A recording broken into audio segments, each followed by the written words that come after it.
Gunung Galunggung merupakan gunung berapi dengan ketinggian 2167 meter di atas permukaan laut. Terletak sekitar 17 km dari pusat kota Tasikmalaya.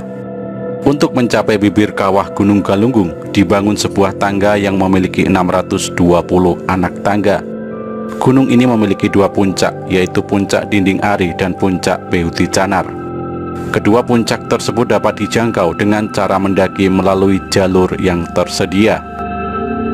Di wilayah ini terdapat beberapa daya tarik wisata yang ditawarkan, antara lain objek wisata dan daya tarik wana wisata, dengan areal seluas kurang lebih 120 hektar di bawah pengelolaan Perum Perhutani. Objek yang lainnya seluas kurang lebih 3 hektar berupa pemandian air panas lengkap dengan fasilitas kolam renang, kamar mandi, dan bak rendam air panas. Gunung Galunggung tercatat pernah meletus pada tahun 1822. Tanda-tanda awal letusan diketahui pada bulan Juli 1822, di mana air Cikunir menjadi keruh dan berlumpur. Hasil pemeriksaan kawah menunjukkan bahwa air keruh tersebut panas dan kadang muncul kolom asap dari dalam kawah. Kemudian pada tanggal 8 Oktober sampai dengan 12 Oktober, letusan menghasilkan hujan pasir kemerahan yang sangat panas, abu halus, awan panas, serta lahar. Aliran lahar bergerak ke arah tenggara mengikuti aliran-aliran sungai. Letusan ini membawa korban kurang lebih 411 jiwa dan menghancurkan 114 desa, dengan kerusakan lahan ke arah timur dan selatan sejauh 40 km dari puncak gunung. Letusan berikutnya terjadi pada tahun 1894. Di antara tanggal 7 sampai 9 Oktober terjadi letusan yang menghasilkan awan panas. Lalu pada tanggal 27 dan 30 Oktober terjadi lahar yang mengalir pada alur sungai yang sama dengan lahar yang dihasilkan pada letusan. Letusan ini menghancurkan 50 desa. Sebagian rumah ambruk karena tertimpa hujan abu.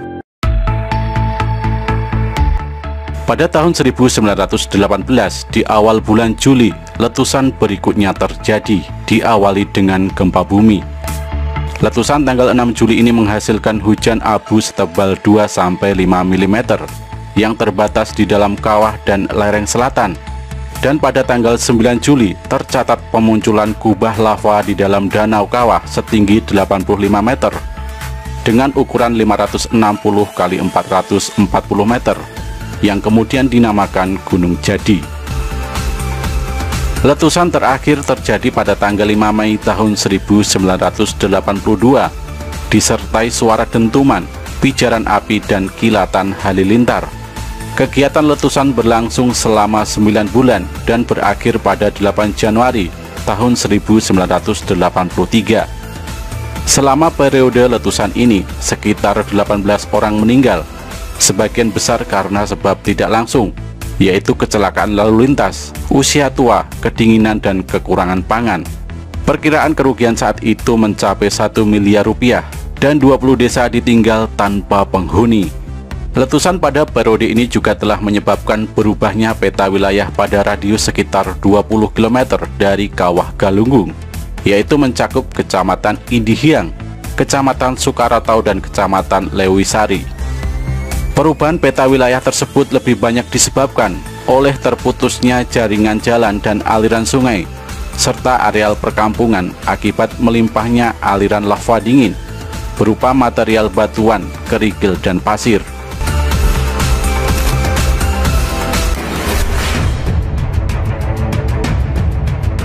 Menurut misteri, asal-usul mitos sejarah Gunung Galunggung dimulai pada abad ke-12. Di kawasan ini terdapat suatu Raja Mandala atau Kerajaan Bawahan Galunggung yang berpusat di Rumantak, yang sekarang masuk dalam wilayah desa Linggawangi, Kecamatan Lewisari, Tasikmalaya. Tempat sejarah Gunung Galunggung merupakan salah satu pusat spiritual Kerajaan Sunda Prapajajaran, dengan tokoh pimpinannya Batari Hyang pada abad ke-12. Saat pengaruh Islam menguat, pusat tersebut pindah ke daerah Pamijahan dengan Syekh Abdul Muhyi pada abad ke-17 sebagai tokoh ulama panutan. Sumber prasasti Geger Hanjuang yang ditemukan di sana menyebutkan bahwa pada tahun 1033 Saka atau pada tahun 1111 Masehi, Batari Hyang membuat susuk atau parit pertahanan.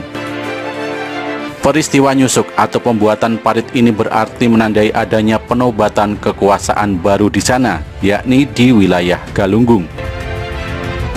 Sementara naskah Sunda kuno lain adalah Amanat Galunggung, yang merupakan kumpulan naskah yang ditemukan di Kabuyutan Ciburui, Garut Selatan, berisi petuah-petuah yang disampaikan oleh Rakyan Darmasiksa, penguasa Galunggung pada masa itu kepada anaknya. Sementara Prabu Jaya Pakuan alias Bujangga Manik, seorang resi Hindu dari kerajaan Sunda Pakuan Pajajaran, yang telah melakukan 2 kali perjalanan dari Pakuan Pajajaran ke Jawa, sempat menuliskan Galunggung dalam catatan perjalanannya.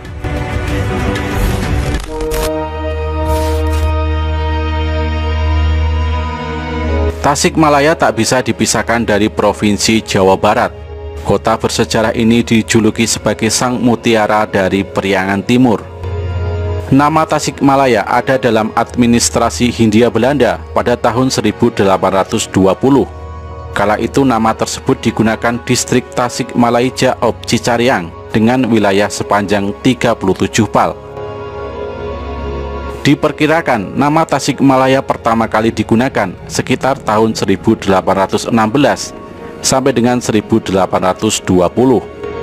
Dikutip dari buku Asal-Usul Kota-Kota di Indonesia Tempo Dulu yang ditulis Zainuddin HM, di masa lampau di wilayah Tasikmalaya ada sebuah kerajaan yang bernama Kerajaan Galunggung.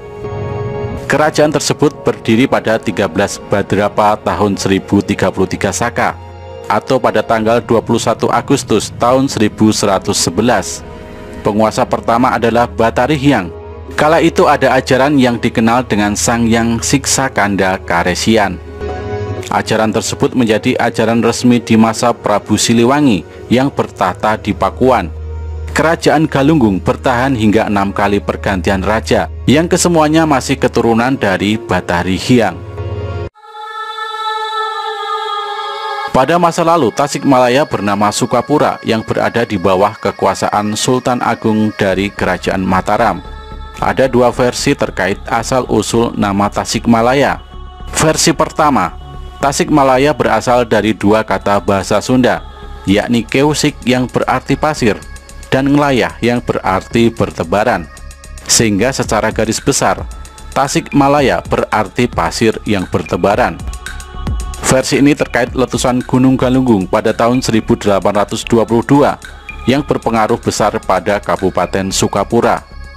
Saat letusan terjadi, banyak pasir yang menyelimuti Sukapura, sehingga daerah tersebut disebut Keusik Ngelayah, yang kemudian dikenal dengan nama Tasikmalaya. Versi kedua menyebut Tasikmalaya berasal dari 2 kata, yakni Tasik dan Malaya. Tasik berarti laut, telaga atau air yang menggenangi wilayah. Sedangkan Malaya berarti jajaran gunung-gunung.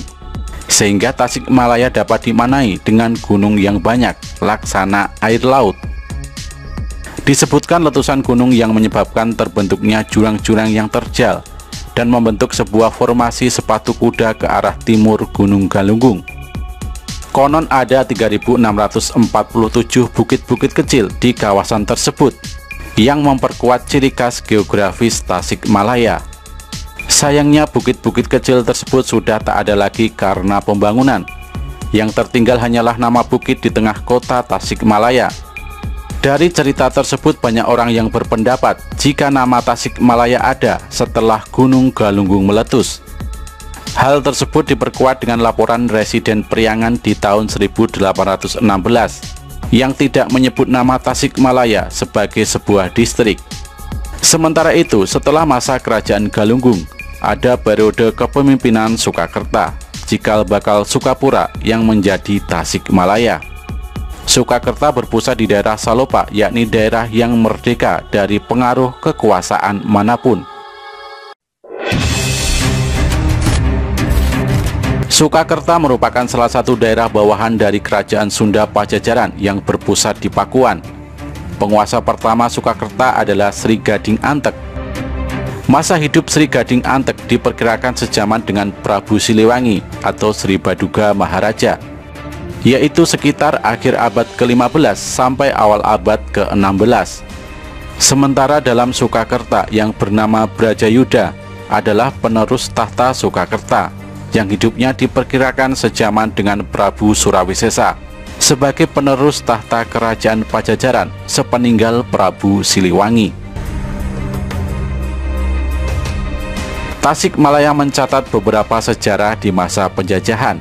Salah satunya perjuangan melawan Jepang yang dipimpin oleh Kiai Haji Zainal Mustafa di Singaparna. Tasikmalaya juga mencatat sejarah penerbangan pertama dengan pesawat terbang yang menggunakan bendera merah putih dari Pangkalan Udara Ciberem. Penerbangan tersebut dilakukan oleh pilot Adi Sucipto dan Basir Surya. Selain itu, Kongres pertama Koperasi Indonesia juga dilakukan di Tasikmalaya yang melahirkan Hari Koperasi pada tanggal 12 Juli, serta lahirnya konsep pertahanan keamanan rakyat semesta atau HAM Kamrata. Saat ini Tasikmalaya terkenal dengan berbagai kerajinan seperti bordir, payung gelis yang menjadi ikon Jawa Barat, kelom gelis sandal tradisional hingga batik Tasikmalaya. Tidak hanya itu, Tasikmalaya juga dikenal dengan panorama alam yang indah seperti Situ Gede, Gunung Galunggung, Cipatujah, dan objek wisata lainnya.